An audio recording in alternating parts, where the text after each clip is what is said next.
Share market का ये हमारा 8वां वीडियो है और इसमें हमें ये देखना है कि बुलिश किकर और बियरिश किकर किस तरह से बनते हैं। ये जो डिज़ाइन हमें दिख रही है इस तरह की, नीचे जो हमारा रेड कैंडल है और इसके ऊपर गैप दे करके एक ग्रीन कैंडल है और यहाँ पे पहले एक ग्रीन कैंडल है, उसके बाद गैप दिया और फिर उसके बाद में एक हमारी रेड कैंडल है। तो ये क्यों बनता है, उसकी भी साइकोलॉजी क्या होती है, हमें सिर्फ यही समझना है।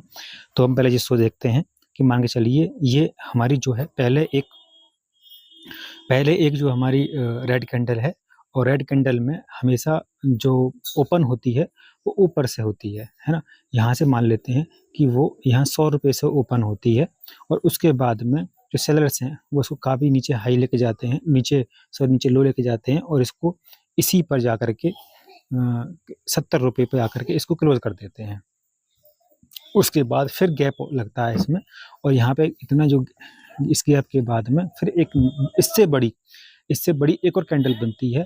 इसमें जो होता है ओपन वो नीचे से होता है, इसीलिए मान के चलते हैं कि ये 110 रुपये से यहाँ ओपन हुई और सीधे ऊपर लेके जाते हैं हम इसको और ये इसको ला के 30 रुपये कर देती है और यहाँ पे इसको क्लोज कर देती है। दोनों में ये देखना है कि दोनों मारूबूजी कैंडल हैं, दोनों के दोनों जो हैं वो मारूबूजी कैंडल हैं और हल्का सा इनमें थोड़ी शैडो बनती है तो वो मैटर नहीं करती है ना।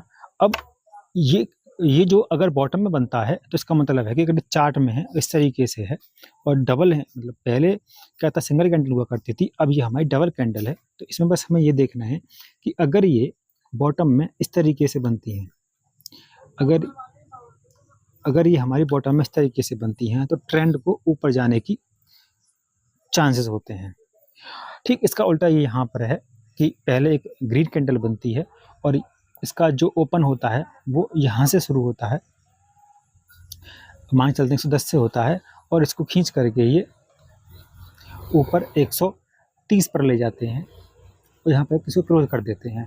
थोड़ी देर बाद बायर्स की एंट्री होती है और उसमें एक गैप लगता है और उसके बाद में ये 100 से लेकर के इस यहाँ 100 पर ओपन होती है और इसको नीचे खींच के लेकर के आते हैं और ये इसको यहाँ 70 पे आके क्लोज कर देते हैं। और ये अगर टॉप पे बनता है इस तरीके से जो बने कि वो टॉप पर बने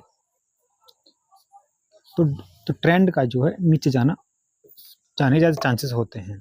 दोनों ही सारी जो कैंडल है वो मारूबूजी हैं, ठीक है, और मारूबूजी को हम पहले समझ चुके हैं। तो इस तरह जो होता है ये जो बुलिश किकर है ना, ये जापानी जो वर्ड्स होते हैं उसमें होता है।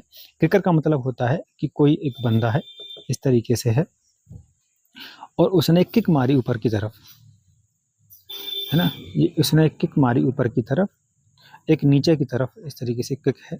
तो ये किकर मतलब एक ऊपर एक किक दी है उसने, तो इसको जो किकर बोलते हैं, ये बुलिश किकर हो गया, है ना। ये इसी पैटर्न में होना चाहिए, आगे पीछे नहीं होना चाहिए, ये भी इस तरीके से होना चाहिए, तब ये बेयर्स कहलाएगा और ये बुलिश कहलाएगा। थैंक यू, मुझे यही समझाना था आज। धन्यवाद।